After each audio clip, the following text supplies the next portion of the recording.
This episode is sponsored by National Technology Management. Visit trustntm.com for more information. I'm Kelly Siegel, and this is Harder Than Life, a podcast about self-love, self-awareness, business, and health. We tell outrageous stories and boil everything down to simple, practical advice you can start using today. Let's get living. I couldn't be more excited to share this beautiful soul story with the Harder Than Life listeners. Sabrina Zohar's backstory is one of never, ever giving up. She has faced setback after setback and is an unstoppable force. Perhaps that is why I love her so much. Today is going to be an instant classic with a lot of F-bombs. Sabrina, welcome to the Harder Than Life show. Thank you so much for having me, Kelly. I'm super excited. We've been planning this for a while. By the way, that's how I got you, is sending you a video and dropping an F-bomb, because I love your content. I love what you're doing.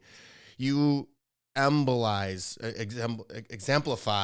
harder than life. You've gone through all of the things that are tough in life, and you're still a young lady, and you're finding your way, and you're winning massively. So I want to share your beautiful story with the listeners, but I'm going to steal your thunder. From misdiagnosis to mom getting sick to business challenge after business challenge, you now find yourself as a much wanted and loved host of the Do the Work podcast. You are in love with a reciprocal and a communicative partner and launching a dating app. I know your backstory, but for those of you that don't, what's your story and why does your story matter?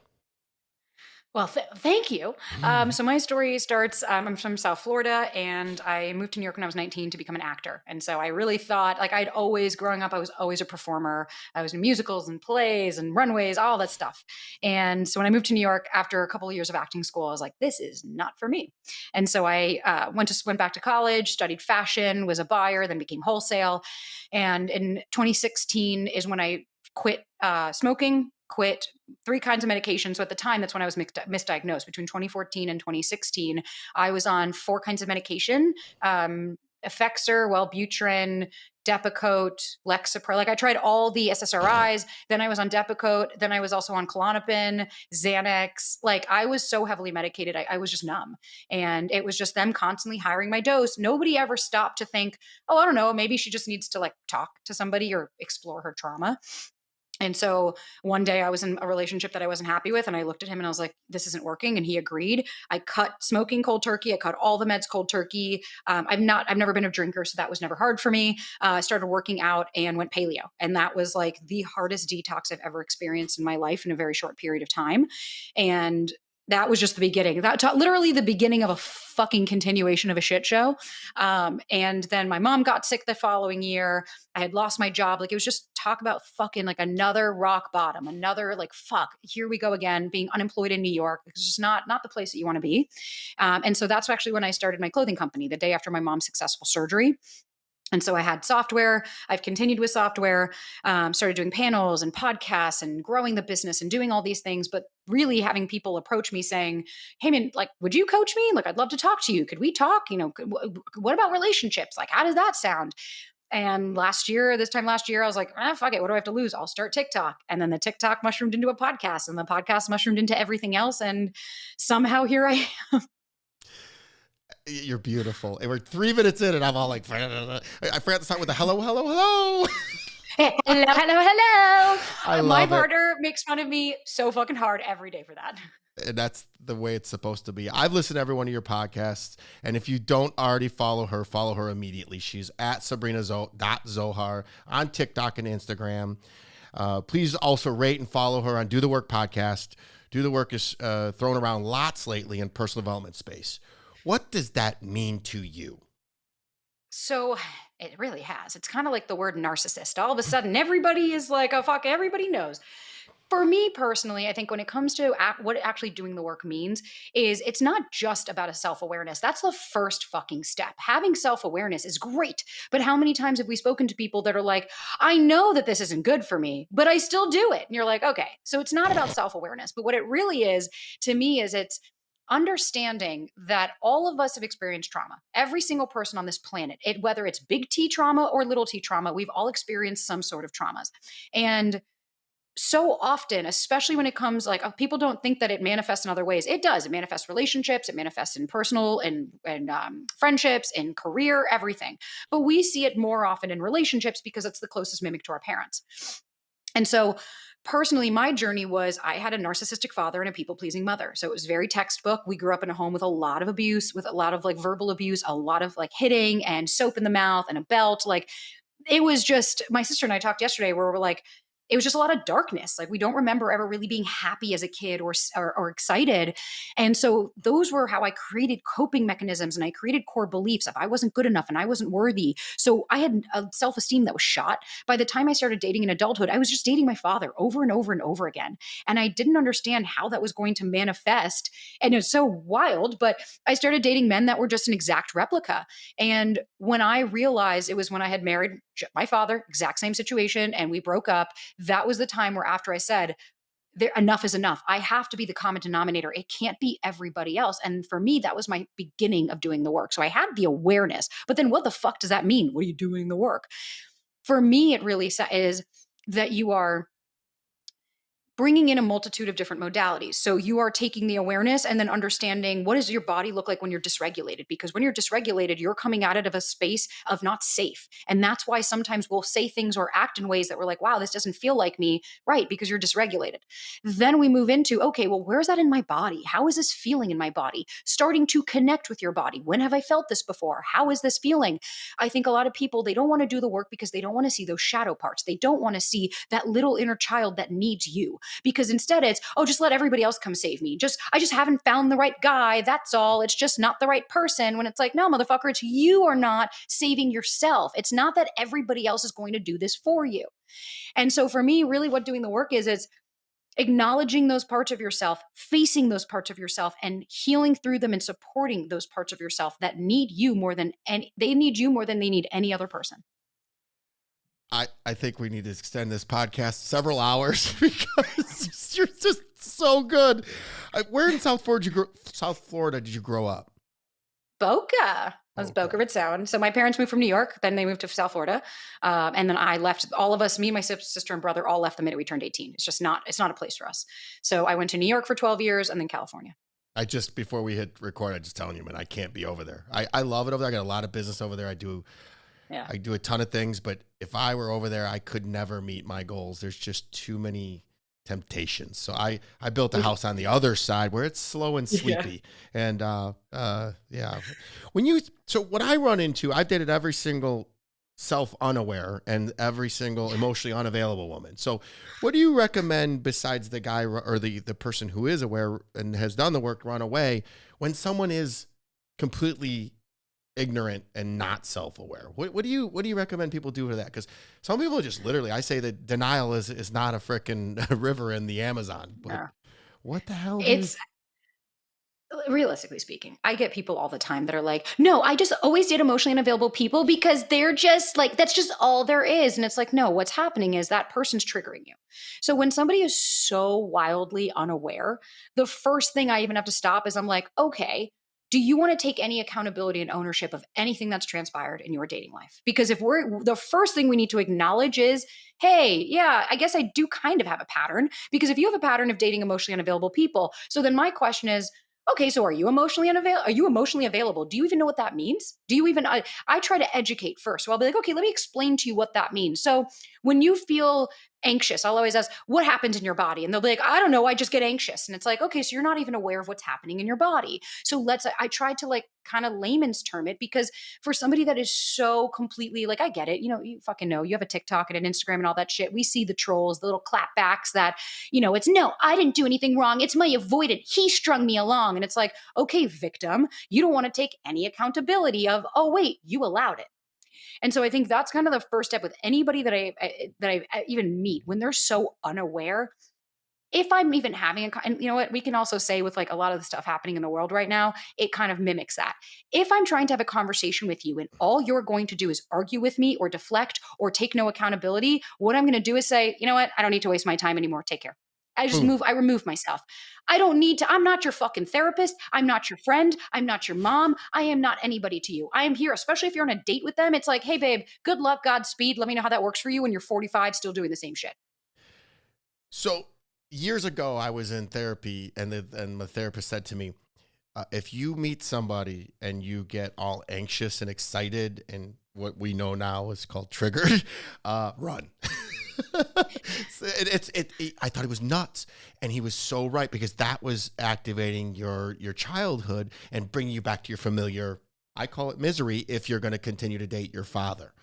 Talk a little bit about, 100%. because a lot of women listen to this podcast, and tell me about dating the father.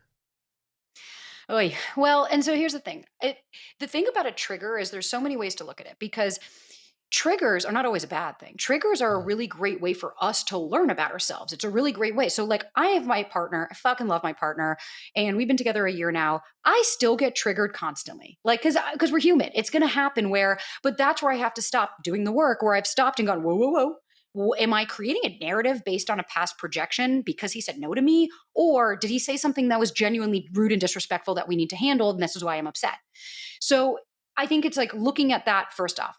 When it comes to the father wound, some people have the mama wound. It really doesn't matter. Ultimately, at the end of the day, when you're trying to seek dating your yeah, guilty as charged. Yep. When we have unfinished business from our childhood. So, like, for me, having a narcissistic father, all my life, all I wanted to do was get him to love me in the ways that I wanted him to love me. Not knowing, because as a child, I don't understand what's going on. I can't comprehend that my parents are immigrants and they have their own shit and they had their own traumas. And, my mom was in an orphanage. And as a kid, it was like, as a kid, all I see through zero to 10, which is egocentric age, is, oh, it must be me. Is there something wrong with me? Because that's how we create the who. That's how we create our identity, is through the way that we connect with our caregivers. And so if you had a caregiver that was super inconsistent, hot and cold, breadcrumbing, or emotionally unavailable, or was dismissive, or would leave, whatever, anything that wasn't healthy, then what happens is you create those core beliefs and that narrative that sticks with you. That's created from that childhood dynamic. And then it just gets mimicked. So then that's why you date your father, because always in the back of our minds, it's, well, if I can change them, then maybe I could have gotten the love I never was able to. But without understanding, it has nothing to do with the external people, because that little you that's so scared of abandonment, she's not scared that these fucking schmoes are going to abandon her. I don't care about these people. The she or the he or the they that's inside of you is scared that you are going to abandon you again for somebody else. Man, you are did you go to college?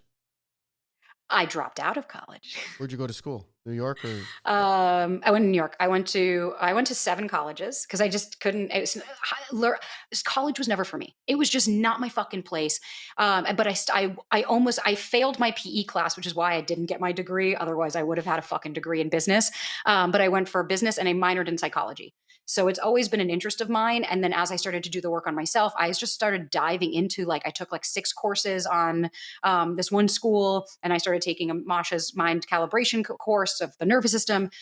I think once you understand it, it's so fucking fascinating. No, it is. I read all of Brene Brown's books, every one of them, and apparently why? Because I want to know how women think. I want to get it. That's why I binge on your podcast, even though it's all about women. And I just want to. I'm curious. I love to hear just equal sides of everything. I just think it's amazing. You know what? The reason why I was asking that was, how the hell did you get so freaking versed in this? And it just rips off your. I've read more books than anybody about this stuff. I can't rip it off like that.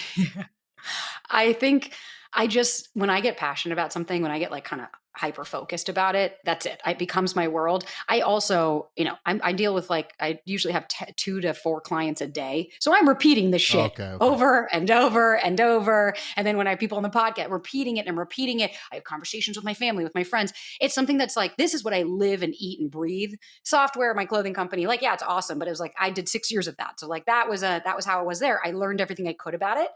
But I think too, like, it's interesting because I try to make the podcast a they. I try not to make it about, we have actually a lot of men, because there are a lot of men that are anxious.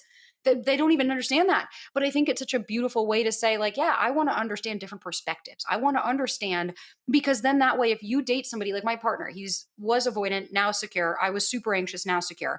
In our relationship, we're super secure. We don't like worry that we're going to leave each other and shit like that. But he studied psychology as well. Him understanding how anxiety works means that he knows how he can support me. So you knowing and understanding that is a great way for you to learn, oh, okay, maybe if my partner's getting really anxious right now, I'm understanding, hey, we're disconnected. How can I support you? Because sometimes all an anxious person wants to just feel seen. Mm. So and you're going to meet a lot of them. I tell everybody, I tell Jason Smith this, I said, I'm a recovering anxious attacher.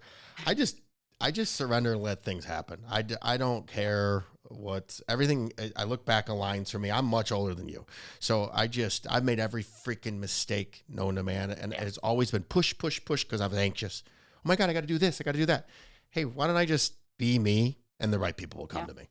Um, Start to receive instead of always trying to give. It's like, it's nice to sometimes just be like, you know what? I'm just ready for you to come and actually show your reciprocity to me as well. And I'll be here to receive it. Hardest damn thing in the world. My mother was abusive, like Yeah. really, like physically and emotionally abusive, and then never around. I mean, I haven't talked to my mother in 25, 26 years. Yeah. If she Which literally, takes a lot of strength. you know what the weirdest thing is if my daughter, I have a 14-year-old daughter, if my daughter didn't talk to me tomorrow and just went away, I would still send letters. I would still send cards. I would still send, but I just said to somebody in 30 years, even when I did talk to her, she hasn't reached out to me once. 30 Yeah. fucking years, I, man. It's so sad. You couldn't keep me away from my daughter. But Oh, 100%. Because you're a parent that loves your child unconditionally. And sometimes, unfortunately, like my dad and I didn't talk for a year. Same thing. It was like I didn't hear from him. And it's like sometimes when ego comes so hard, they just feel like I was wronged and I don't need to reach out. And it's like what I've also learned is like, fuck, life is short, man. All of us could be gone right now. We could yeah, literally be gone today, yeah, tomorrow. It does nothing I'm is just so glad guaranteed. that you didn't give me the advice. Like, you should reach out to them. No, I've processed No. that. I will see them at their funeral. I have forgiven them and I've moved on. And I've The also, here's what, when you really forgive, Sabrina, you'll love this. You start realizing some of the things that they did good. So I yeah. give them credit. Like the grit that I have to succeed came from my stepfather. Yeah. The fact that I quit Yeah. drinking cold turkey came from my stepfather. Now, Yeah. the reason why I'm a big monster is because my stepfather used to beat the shit out of me and I wanted to kick his ass.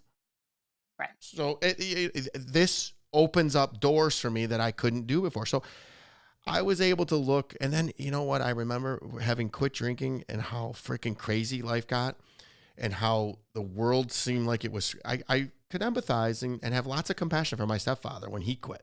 So I get Yeah. it. It sounds like we're kindred spirits. You just did it much sooner than me. So congratulations to you because Thank you. I did it 10 years after you. I did Yeah. it during Well, the so pandemic and said, let's do this. m- my partner actually, so he doesn't talk to his dad. He hasn't talked to his dad in 18 years. And it's like, I have always been the type of person that I think there's a lot of strength. Nobody really talks enough about how much it takes for a child to remove themselves from their parent because we are taught all of our lives, well, it's your parent, you have to respect them, you Who have to love says them, you that? have to. And it's like, that's just antiquated thinking. It's like, no, I don't have to accept abuse. I don't have to accept bullshit. I don't have to accept what you're giving me. I deserve more than that. And That's you've the said that this doesn't work for me. That's the first freaking boundary that you got to have. It's if every time I went to their house, I felt like Yeah, shit. And it's like, why exactly. would I do this? It's just Why are you insanity. here? So Yeah. on one of your podcasts, you said you're misdiagnosed with borderline personality disorder. Heck, even were prescribed crazy amounts of Xanax, among other things. You have your shit together tremendously now. Was there a big breakthrough, an aha moment, or was it a slow and steady? It was pretty so yeah, I was because I'd gone to a therapist or I'd gone to a psychiatrist, and of course the first thing they do is take medicine. You're like, okay, I don't is that the answer? Yeah, take medicine. All right. So took medicine. And I was just so heavily medicated. But I always knew like something in my gut. I was just like, this doesn't feel right. And it was just higher dose, higher dose, higher dose. And it was one of those things that over time it started to accumulate, when it's like, I went to a wedding with my ex and this is always like the kiss of death is like when you go to a wedding with someone and you realize you don't want to be there with them, you're like, I couldn't see myself doing this with them. We broke up like very shortly after, but it was just me waking up one day and I was like, I smoke a pack a day. I'm on all these meds. I've not worked out in 7 years. I eat like a 6-year-old let loose in a grocery store. And like my mama always says, when you're sick and tired of being sick and tired, you'll make a change. And I hit rock bottom. And that was one of many. But for me, it was a very calming, like, I need to try something different. And I just did. And it really showed me how much stronger I am because I was doing the withdrawals. I didn't know that I could have died by getting off benzos without tapering. Like, whoops, here we are. But it was the most intense. Like, I had cystic acne on my face. I was in a severe depression. I was at the worst job ever. But it really showed me, one, I'll never work for anyone again. But two, that we can really overcome anything if we really want to, if we have the bandwidth, the tools, and we really want to make the fucking changes. You know, you went sober. That's not fucking easy. Well, I did more than sober. I quit everything. I don't take anything. I don't take Xanax. I don't take cannabis. And I freaking went head on straight into the shit. And it all of a sudden, 40 years of all my emotions flooded. And I sat, this was during the pandemic. I sat on my couch in a ball, 215-pound ball, crying my 40 years of feelings. And it now I'm very vulnerable and I'm very excited to share my feelings because I mean 40 years of masking them. Yeah, 100%. And especially when you're not ever taught that it's safe to express those. You know, the beauty part about loving yourself, and that gets thrown out there a lot, is you if it's not safe, you can make it safe. And I mean that because you can trust yourself to get you out of that situation really quick. If somebody makes it unsafe for me, I giggle and I just start laughing and I'm like, man, there's nothing you're going to say to me that I haven't been through or done. And this is all on you. You know, one finger pointing away, three pointing right back at you. I was saying, there's nothing that you are saying to me that I haven't said 10 times worse to myself, like, please. But no, it's true. When you trust yourself, you'll know that no matter what, you'll be okay. You know that that's the thing with the dating stuff. So many people are fucking, but we have to know if it's going to work out. And they try to attach to the outcome. And I need to know what's going on. And it's like, if you trust yourself, you can learn to surrender because you say, no matter what, my gut and I are so fucking connected. I don't need to try to control the outcome. I could just be, because at any moment, yeah, I could right now, I could have $0 coming in today. But in one email, I could get a deal for $10,000. That's how quickly, in 1 second, you could get a match. In 1 second, walking down the street, you could meet somebody. With that kind of curiosity and excitement, it took away the, oh my God, and the scarcity mindset, and I'm never going to be with it, and I'm scared. And it allowed me to live in the now saying, well, I'm here, right? So I can't change all of this. My anxiety is not helping me. So let's just see what God, the universe, whoever the fuck is up there has for me. So sometimes I say the heart beats the brain. Why you just started going into someone to keep going? Why is dating so complicated and what the heck should we do about it? Okay, why is dating so complicated? Oy, how much time do we have? So just go and listen to Do the Work podcast over and over and over. In a nutshell, what I've really seen, and I don't know if you know Dr. Stan Tatkin. He's awesome. And he's just he has the PACT Institute. So he's just like a doctor. Was this the last podcast that you just released? I listened to it. It was great. Yeah. So Stan, I loved what he said on there where he said, and this is the issue I think we're having in dating. I have never seen so many entitled fucking children out there that refuse to, 1, take accountability, 2, take ownership, or 3, look at themselves. When I say the entitlement, we've never had more narcissists. That's what Stan was saying. He was like, we've never diagnosed more narcissists than we have now. Because I think what the issues I'm having with dating is everybody I seem to encounter, especially in my business, seems to feel like people owe them something. Everybody owes you something, that they have to do this or that they have. I'm sorry, who the fuck are you?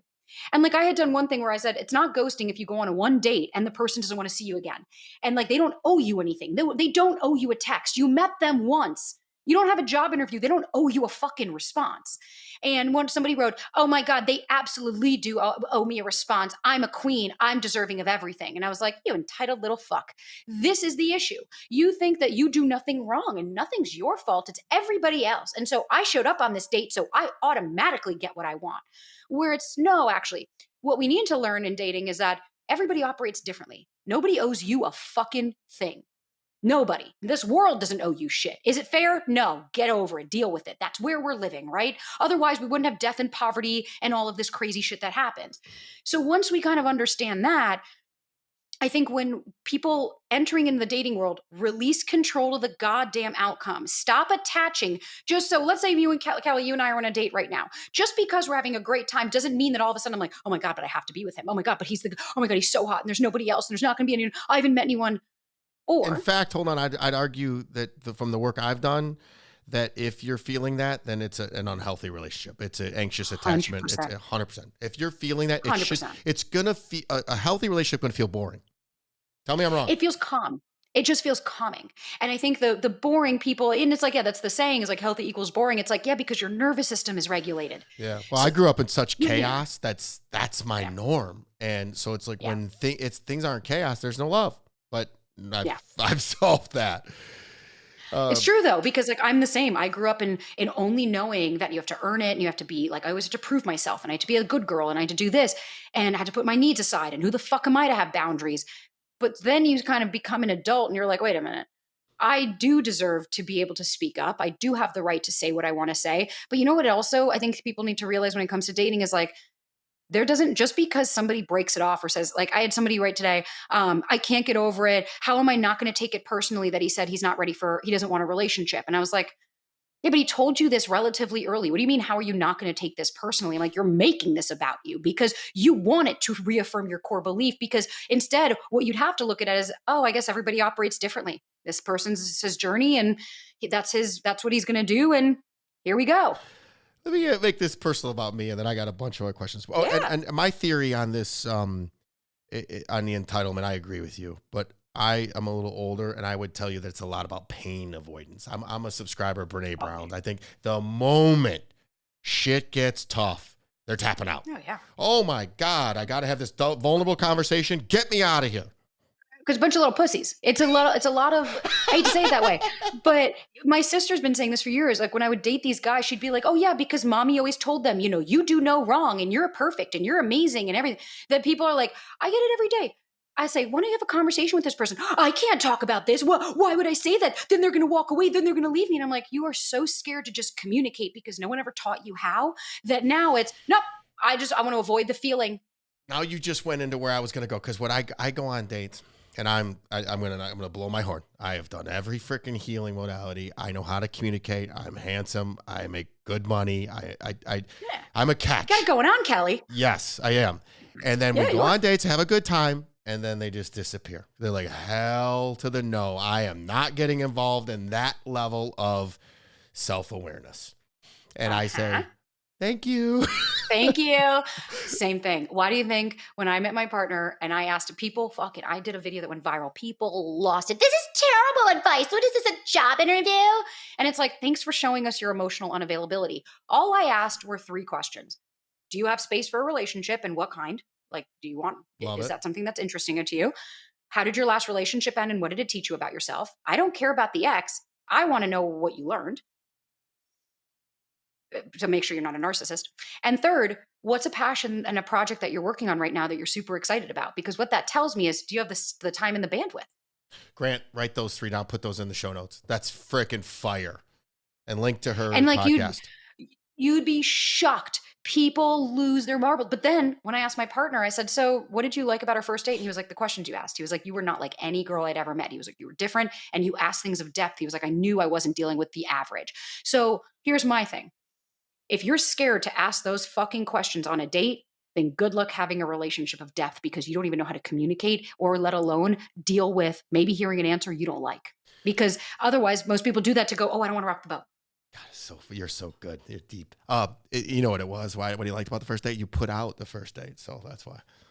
I mean, I did. No, that's actually. I know. I told you I listened to the podcast. I love it. You are absolutely. But here's the funny thing. No, but Kelly, to your point, it's so funny because most people would go, that's why they would never have worked. Oh, she put it out on the first date. And it's like, nah, motherfucker, I have spoken to every guy. I'd like to know, Kelly, from your perspective, if you really liked a girl, you guys went on a date, first date, and she hooked up with you, would the act of her hooking up with you be the reason you never want to see her again? No. Because honestly, between you and me, the fence post, sex is so important to me. That it's got to be. If it's horrible or bad, or that would be a no-no. So at least we can get over that hump. Now, there is a little bit of school of thoughts where it changes things a little bit, and it rushes feelings. I've walked away from some sure things and because I didn't want to. I could see that there was no future, and it was like, no, I'm not going to do this. I'm not going to put any emotions on this or any feelings on this, and go down that same rabbit hole or worse yet, be on that same freaking merry-go-round. I've done that too many times. I know that they're emotionally available. They like me. They want to freaking hang out, and this would be nothing more than a physical attraction, and I've walked away. But that's you being responsible as opposed to, because those girls would see it as, well, he hooked up with me and then, oh, it's because I put out too quick. And I'm like, no, that guy knew he probably didn't want a relationship with you already, but then he got laid. It's like, no. It's not Yeah, it's like, it's not, and I'm trying to like scream this from the rooftops. It's not because you slept with the person. It's because either their intentions weren't there to match, or you sucked in bed, or they're just the chemistry wasn't there. Because I've had that. I've gone out with dates where I'm like, I want a relationship. Then we hook up and I'm like, yikes, that was awful. And I do not like this guy. Or neither one has done any work on themselves. And so that means that they didn't activate each other's insecurities. That's what people don't realize too. Sometimes when people haven't done any work, they're looking for that familiar misery. Oh, yeah. And Oh, when they yeah. don't get it, they're like, oh, he's not for me. Well, you mean you didn't feel, I've heard this. I didn't feel the connection. Oh, you mean I don't have any Oh, drama yeah. or chaos and I'm healed. So go ahead. Or I didn't feel the spark. Yes, go enjoy that with your unhealed next guy, and good luck with that. And thank you for Yeah. playing for a minute. So You'll be coming back to us in a couple of years for advice. Don't worry about it. yes. What modality? So I did several modalities of therapy, and I think everyone happened in the right order at the right time. Yeah. Did you have one?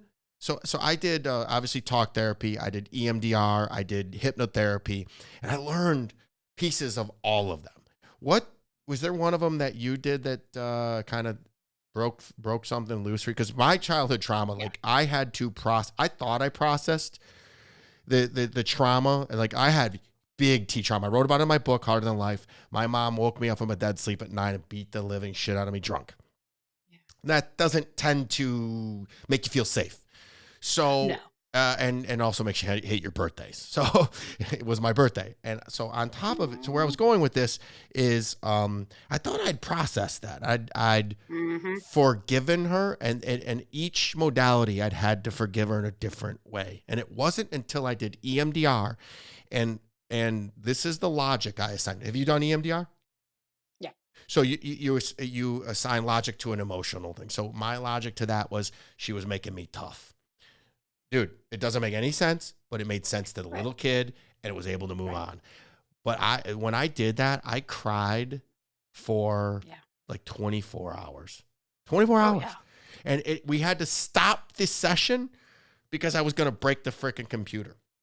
That doesn't surprise me. It wasn't until this 2 sessions, we had to do 2 sessions on that one. And I was like, okay, I'm good. And I thought I'd process that in hypnotherapy. And I thought I processed it in talk therapy. But what was your breakthrough? So I had, after my ex, like I had done EMDR when I was with my narcissistic ex, and it just wasn't for me. Like it wasn't resonating. I couldn't get there because I think I had blocked them out so severely.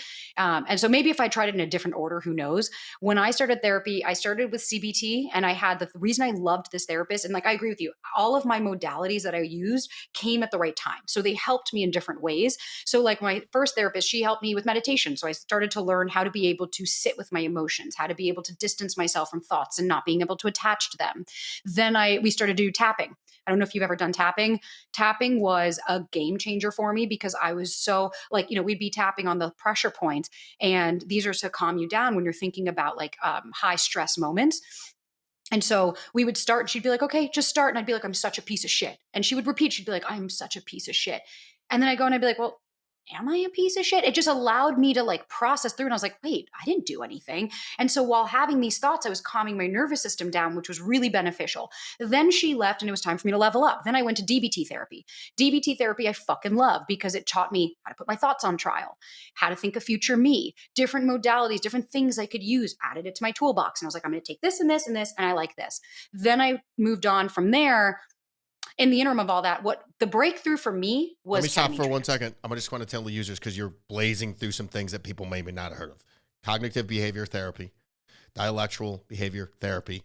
One is your brains. One is your thought, or is your speaking. Look them up. These are very, very good modalities. Now I see why they tried to label you narcissist or borderline.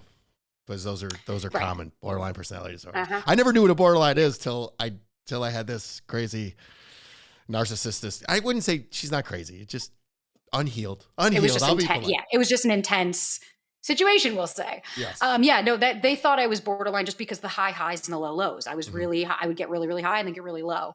But yeah, so when I was doing DBT, loved it. But during that, I actually ketamine treatments were I think the lid that popped the the cork for me, Really? because they were, I'm so I glad you went knew, there because I didn't put it anywhere in the show notes, and I heard it on one of the last two, and it's becoming legal in many places. yeah, It's legal here in Michigan. yeah, it's legal in California, New York, like Miami, I think it's Canada. It's like there's tons. So you could go in, you could have it at home. It's It was the one, and listen, I know a lot of people that have done it and they haven't seen any different. They'll just tell me like, I feel the same. And it's like, well, it's what you get out of it, right? For me personally, I had a very good, um, the fuck is the word? Intention. So like with Fuck is the ketamine, word. Fuck is the word. fuck is the word. There it is.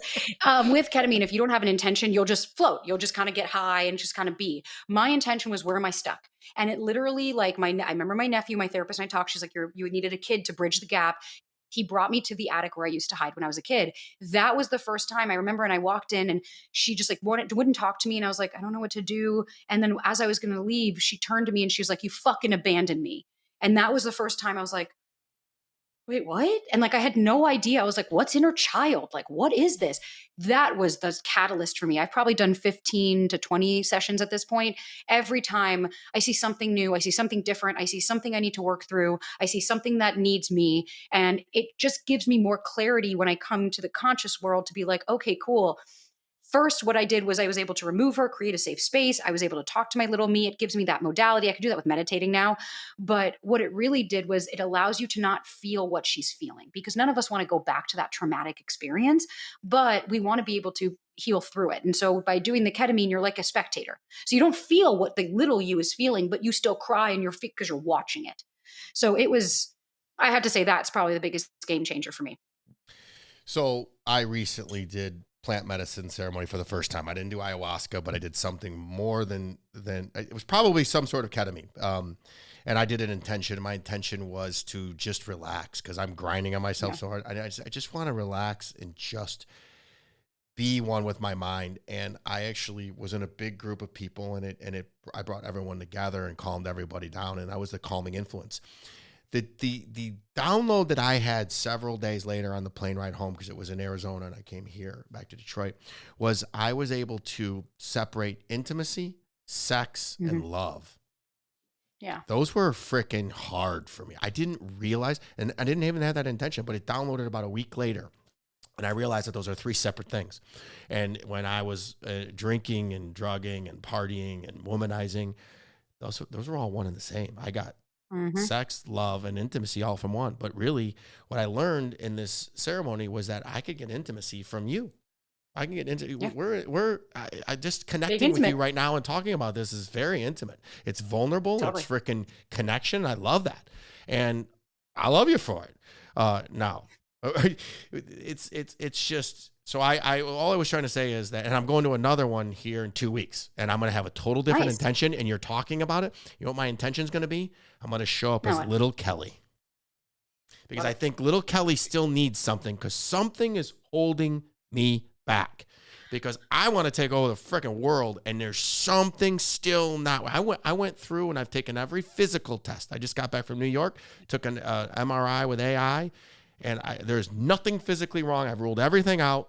There's something stuck in my subconscious. I'm going to go yank that freaking thing out, and I'll share it with you.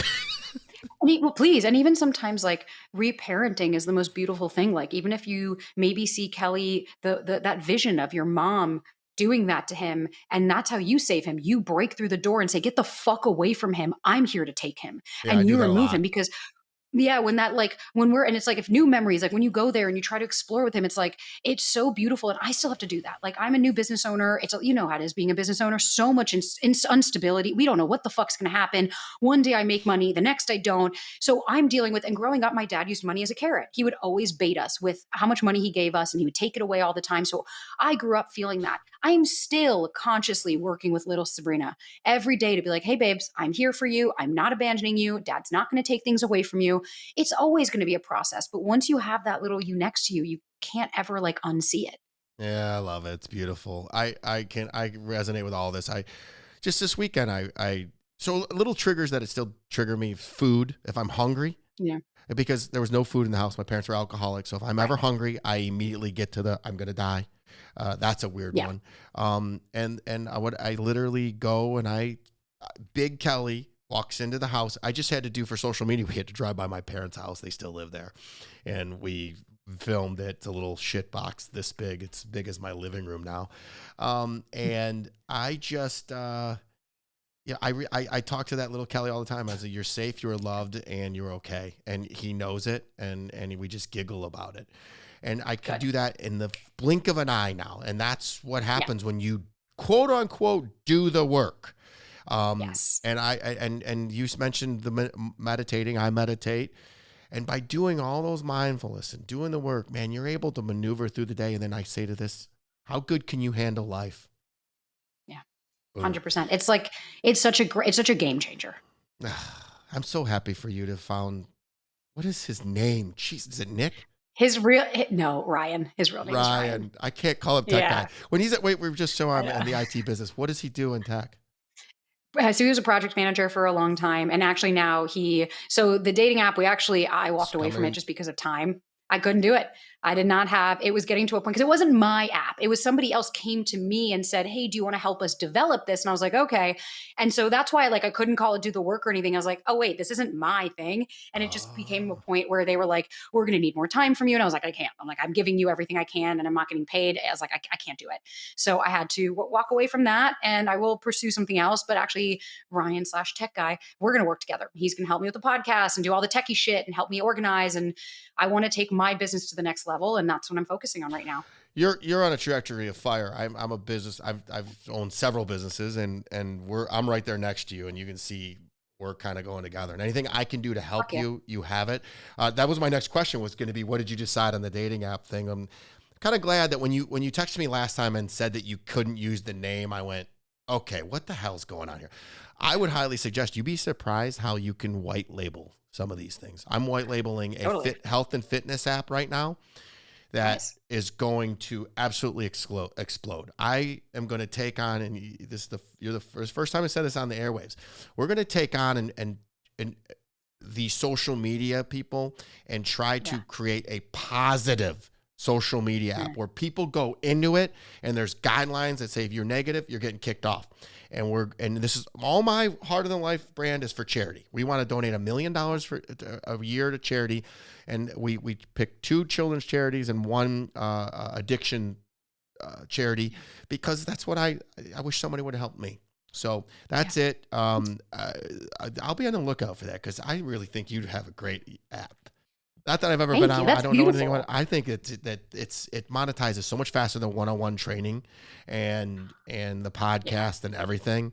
We'll take that offline, but I'm very Yeah. glad to hear that you moved on, because it did not sound in alignment with you. And it takes a Exactly. strong I person to got do to a that. point. Thank you. It actually, that's what I was talking to my friend who's a therapist. She was like, "That takes a lot for you to walk away." And I was like, "Oh, I didn't. I almost stayed and I kept staying." And I finally had to stop. And I was like, "Wait a minute. You're fighting me on the name. You're fighting me on the logo. You're fighting me on everything." And I was like, "That's my job. My job was head of creative and head of content." And I was like, this is why I don't work for other people. I know what I need to do. I've built 2 businesses that are successful. I'm going to build more. If you don't like what I have to say, that's cool. I'll just take it elsewhere." There's no hard feelings. There's no negativity. It's just me knowing what I bring to the table and then saying, "Yeah, but this doesn't work for me anymore." Your boundaries are beautiful. I love you. Thanks, Kelly. Love you too. And I'm excited for your app. When it comes out, let me know and I'll promote the In, fuck out of in it. the next month a month, it'll be out. We're damn close. I Let me got know. propeller heads sitting where programming them right now. So, but it's going to be a lot about personal development, positivity. Maybe we'll peel off an area for you for the love, relationships. You're a huge proponent of texting isn't an indicator of interest, and that everyone has both avoidant and ancient attachments in them. What is the most important thing when it comes to dating?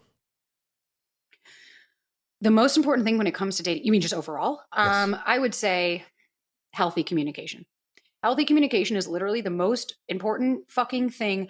Every time people ask my partner, "What is it like to be in a long term relationship?" He's like, "It's one giant conversation. We're always talking. We're always touching base." It'll be to the point where, like yesterday, he saw me upset after a call and he came in and he was like, do you need me? How can I support you? Is there anything going on? I exploded on him. And then I stopped and I said, I'm so sorry, babe. I misguided that. The call was shitty. I apologize. I never meant to explode on you. And he was like, it's okay, babe. That's why I'm here to support. We talk all the fucking time. How are you feeling? What's coming up for you? How can I support you? What can I do? Everything that's happening in the world right now. We've had many a fucking talks about it. That to me, it's like yes, chemistry is important, compatibility is important, but communication, if you don't have that, my sister's been married for 20 years, same thing. She's like, if you don't have open communication, if you're scared to open up, if you're scared to say something, say goodbye to your relationship. It's just, then it's not, your needs will never be met. Microphone drop. Here's mine: honesty, loyalty, communication. And then there are two more things. They have to be working on their mind and their body, because if they're not, I'm going to pass them by, or they're just not going to like me, because that's it. My mom has always said, when you're working on yourself and somebody's not even on the track, it's too far. There's too much of a divide. They're never going to be able to catch up to you, because it takes time, and that's okay. There's nothing wrong with that. But I'm with you. It's like consistency, reciprocity, feeling seen, heard, and understood, and feeling safe, emotionally safe, not just physically, and being able to communicate. If you have those things, here's the reality. If there's somebody that embodies these characteristics, you can build a relationship with a lot less data points than we actually think you need. Wait a minute. Unpack that.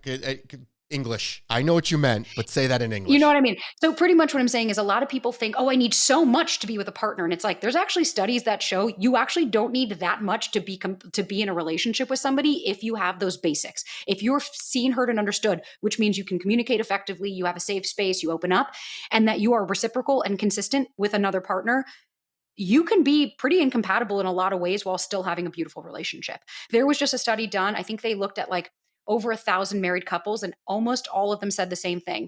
I didn't end up with the person I thought I wanted, but I got exactly what I needed.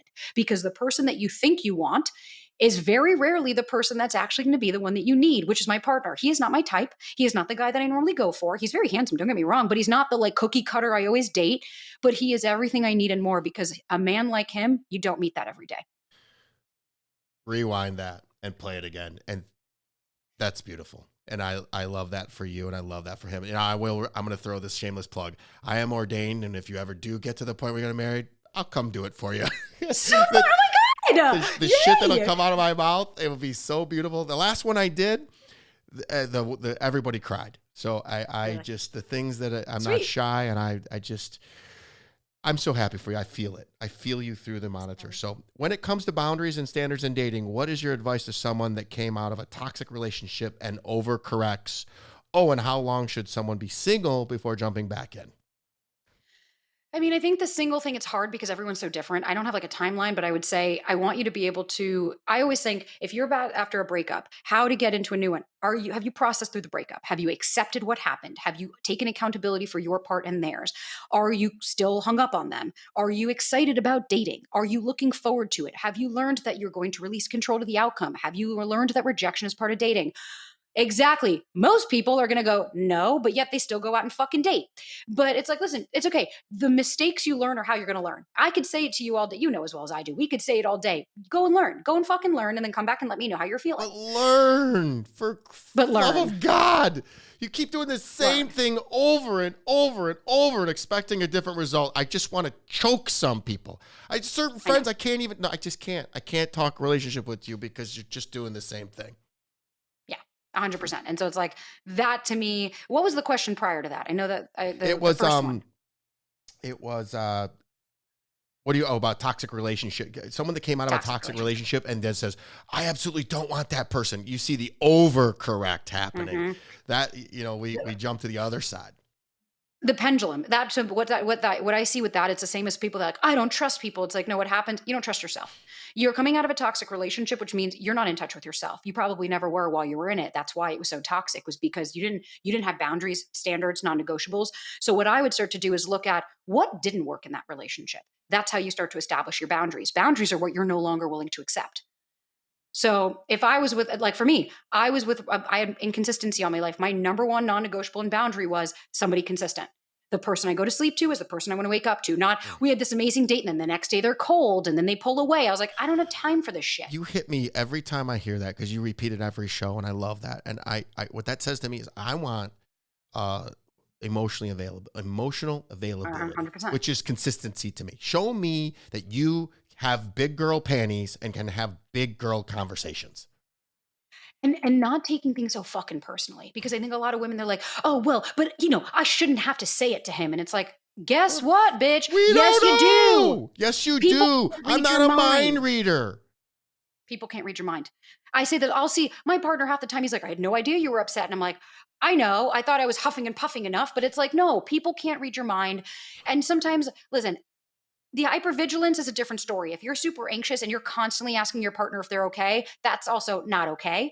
But it can't be where you're just like, it's like, I hate if he wanted to, he would. It's the stupidest fucking saying. Oh, You're expecting that somebody's going to automatically just know what you want. And if not, well, they just might not want it bad enough. It's like, grow the fuck up. it's not trusting themselves enough to say that vulnerable conversation because they might get shot down. But you've said it 1,000 times. You either get what you need or get what you want. What you need is going to be, which is this person for you or not? What you want was they're going to fucking love you. Right. They're going to If you freaking come want them, closer. exactly, you'll have a great relationship. If it's not what you need, well, then it's going to be, then you'll have clarity. Perfect. It's a So win-win. the other question was a bait that you didn't pick up on, and it was, do you ever see anything where somebody just gets out of one relationship and jumps to another, and that's healthy? Could you win the lottery? Sure. Would I bet on it? No. Okay. So I'm not betting on the gimp horse. Could it happen? Sure. I've seen people, but typically speaking, it's less that they're toxic and more usually like somebody just acknowledging like this isn't the right connection for me.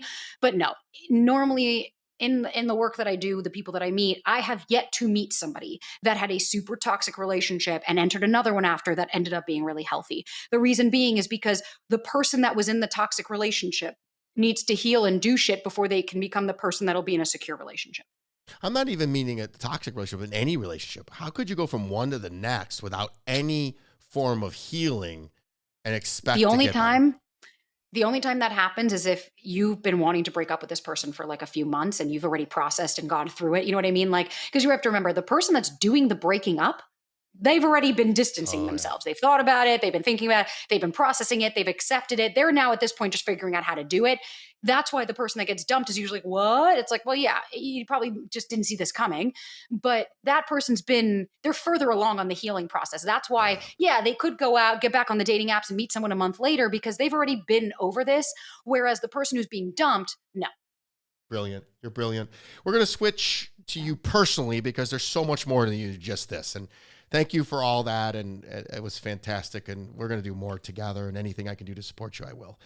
Let's switch and go because you don't get to the level of success that you're experiencing currently by winning a quiz show. You're still running the software clothing line. You mentioned a company. How can the people check it out? And I just realized software and tech guy. Yeah. I love Yeah. it. There's it. Software is Thank obviously spelled you. WEEAR, and his is WEAR. AWARE. So it's just cute. It was so meant Thank to you. be, and I want to direct everybody to its www.wearsoftware.com. Correct? Yeah. Put that Good. in Yeah. Wearsoftware.com. Yeah. I started it, after my mom got sick and I wanted to do something that was special. And it's the softest, coziest thing that I've ever created. It's all made sustainably in LA. So it's all within 5 miles of each other. Everything's done locally. I wanted to create something that was just different. It's more fitted. It's more tailored. It's more for people that are athletic. And it's my baby. It's something that, I'm definitely getting to that point that I was like, I think it's time to sell the company soon just because I really want to focus on other stuff. But for now, I am still running the show and keeping it going. There's one picture of you way down at the bottom of the website, and you look beautiful. So you should model more because I think you're gorgeous. Your body is Thanks, Kelly. perfect, and your mind is just ravishing. I love everything about you. The tech guy Thanks, Kelly. he's done the work and he deserves it. So I'm happy for him. I'm curious, what reaction do people have when you walk into a room? Depends on if I've opened my mouth yet or not. If I've spoken, it's usually like because I say fuck so often that they're just like, oh. I usually it depends. It really depends. Usually I get the first thing they start to look at are all my tattoos. And I start to get I've had, especially in business meetings, I've had it where I remember when I started the company, I had a business partner and it was 4 guys in the room and then me. And I kept saying, the waistband's not sitting right. Like I know how the fuck this needs to fit. And I was like, it's not right. It's not right. I had worked in sales, by the way, as well. I was in wholesale for 5 years. So I'm like, I know the market. And they said, why don't you step outside and let the boys handle this? We'll call you back in if we need a woman's opinion on things. Oh, I bet you that And I went was over like, well. yeah, they all got fired. And I'm still running the company. So yeah, it depends. I think most people now, it's been strange because to me, I'm a nobody. Who the fuck am I? So I have a platform. It's been weird going out and people being like, oh my God, it's you. I'm like, what? Hold Like, on. Look at that humility. You're fabulous. I want it's to point that true. out. Thank you. You have 300,000 followers. People freaking are seeking for your advice. And yet you just said, who the fuck am I? And I see you, you matter, and you're making a difference in this world. So you go, girl. Thank you Thanks, for that Kelly. humility. But yeah, I have siblings that have humbled me the fuck down. So if I even think I'm anybody, they bring me back. But yeah, no, it's been even just TikTok. TikTok is almost fucking 700,000 people. And I'm like, I don't even know how all this happened, but here we are. So yeah, it's been interesting. It's been hard for my core beliefs. It's been hard for me. I've been doing my work. I've been trying to accept this. And it's just, yeah, It's it's just been weird, isn't it? interesting. I was in LA and Yeah. I got out of my car and to turn in my rental, and the guy's like, "Oh, I follow you." I walked into a restaurant in Huntington Beach, Yeah. California, and this couple says, "Man, the alpha male just walked in," and I was like, "Are you guys making fun of me?" And they're like, "No, no, no. We could feel your energy." And they're like, "What do you do?" And I was like, "Well, I own an IT company, and I do this. I'm an influencer." So I don't even know what that means, but they're like, "Oh, we want to follow you." They pull up, they go, "Oh, we already follow you." So it's very surreal. My daughter she gets like, "Dad, you're famous." I'm like, I don't care about any of that. I want to donate $1 million to charity, and that's all that matters. Until I Yeah. get I there, love that. then we'll start fricking doing accolades. I have 2 homes, I have 2 boats, I have 2 cars, I have everything I need. I'm not gonna Yeah. go and get a jet. I don't need it. I have Delta. I can fly Delta. They're good to me. I don't Yeah. need a bigger house. Everything I need, I have. Um, so let's switch more to you. What gets you out of bed in the morning? Honestly, I think my excitement to nowadays it's to help people. Like I fucking love what I do. I get so excited to wake up and be like, okay, cool. Who do I get to interact with today? Like I love doing podcasts more than fucking anything on this planet. I love like I have a call soon with fucking Spotify to talk about just like how I can grow and things I could do. And it makes me feel so full that I get to be able to do something I love and actually because for so long I felt like I was a snowflake that like oh there was nobody else like me and oh my god I'm the only one and so now to be able to create a community that's safe where it's like hey you're not crazy there's nothing wrong with you just have some shit that we need to work through it's been it's been cathartic for me it's been beautiful and it literally gets me out of bed because it's also helping me my mom as an immigrant had a very very very very very shitty childhood and life and was in an orphanage and the poor woman like I fucking love my mom and honestly I do all this because my goal is to buy her house so I'm hustling and You'll get there. Let me tell you one more thing that you're gonna love. This mm, cycle of abuse will end with you, and as I watch my daughter, she doesn't have to worry about a freaking thing, that nothing, and she's loved. And you should see all these kids at 14. She's beautiful, and these kids are into drinking and drugs and boys, and she's not. And it's like, yes, I did something right. So you're that like, "Gah!" is why I do this, because she's never going to experience anything like I did. And when you get there and you get to live your childhood through her, relive it, it's going to bring up a I can't yeah. whole new thing. You'll be calling me going, Kelly, you were right. What is What this? the fuck do I What do? is this feeling? Because when you see her doing things that you didn't get to do, man, she just went to homecoming. She's a freshman in high school, went to homecoming, and we're at this mansion, and there's all these people that know me and recognize me from this stuff, and everyone wants to talk to me, and it's like, I'm like, this is about her. I don't care about it. She's got a beautiful dress. I didn't do that shit. I freaking it just melted my heart. So we're coming up against it, and I still have more questions because I want the listeners to know about you. What's your biggest fear? The first one that comes to mind is my biggest fear, aside from cockroaches. Fear, failure. Failure has to be my biggest fear, just because I put so much pressure on myself to kind of do what I was just saying, of like to get my mom the house and to my dad only, all of our life, we only got accolades if we did well. That's how he respects you, is if you're successful in business. And I think for me, my biggest fear is that that this is all a fluke, and that one day I'm going to be, I don't know, find much, but that one day someone's just going to be like, fuck her. And, that'll be it. And that I would have failed. And that, I think, is something that I work through that every day. And especially now, with shit going on, just remembering, like, stay in your lane, do your best. If you fail, this doesn't mean you failed. It means that it just didn't work out in the way that you're hoping to. It's okay. It happens. But that is my ultimate fear. You can't beat somebody that never gives up. And I can see it in your eyes. You will never give up. So just No. failure is feedback. It's an overused word. Sometimes you have to freaking pivot. Sometimes things do come to an end.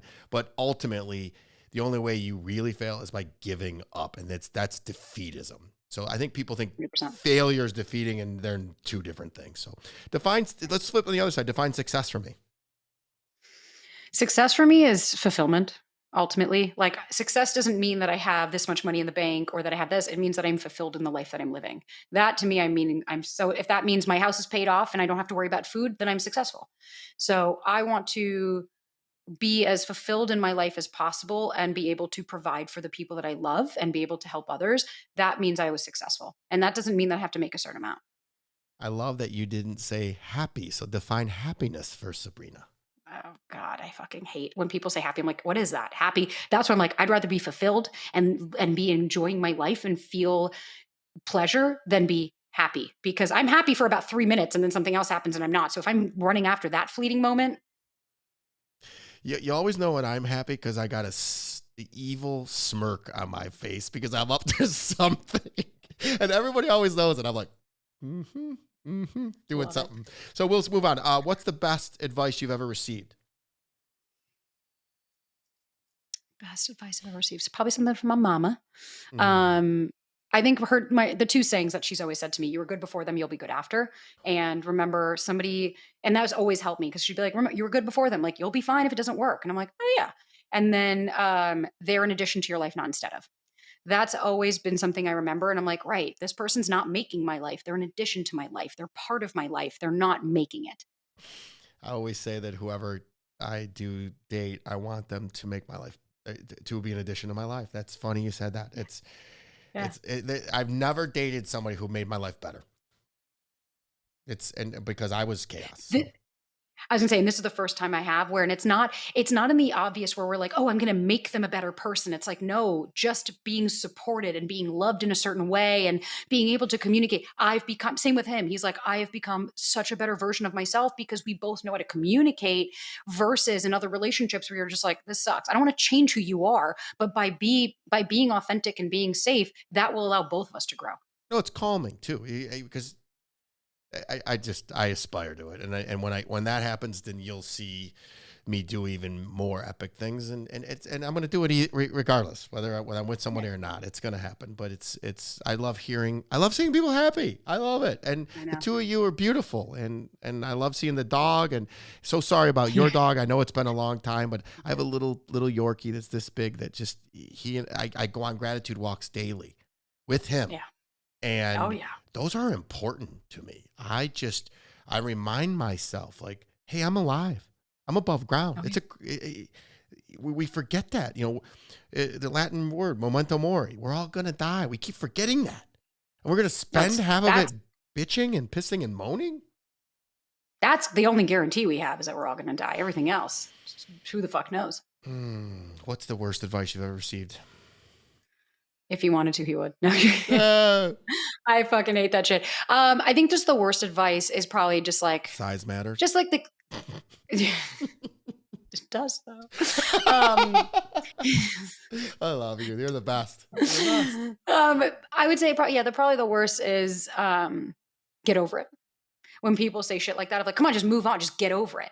And it's like, stop discrediting people. Stop telling people, like, stop discrediting their emotions, or God, stop crying. Things like that, where I'm like, why are you stopping something natural that needs to be released? Instead, encourage that and say, hey, I'm here to support.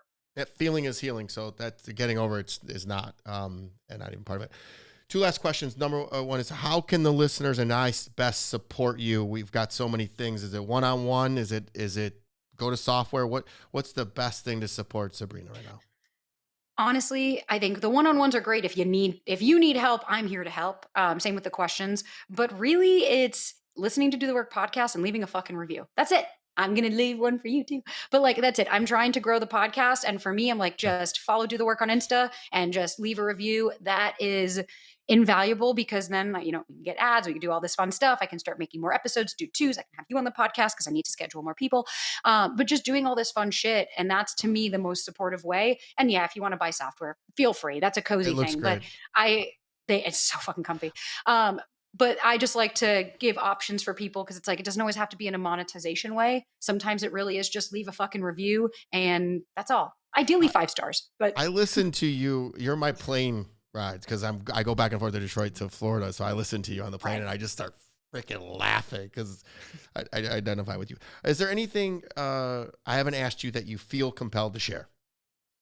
No, this has just been a fun conversation with you more than anything. So I think I think for me, at the end of the day, I just want people out there to know, like, no, you're not going to be fucking single forever.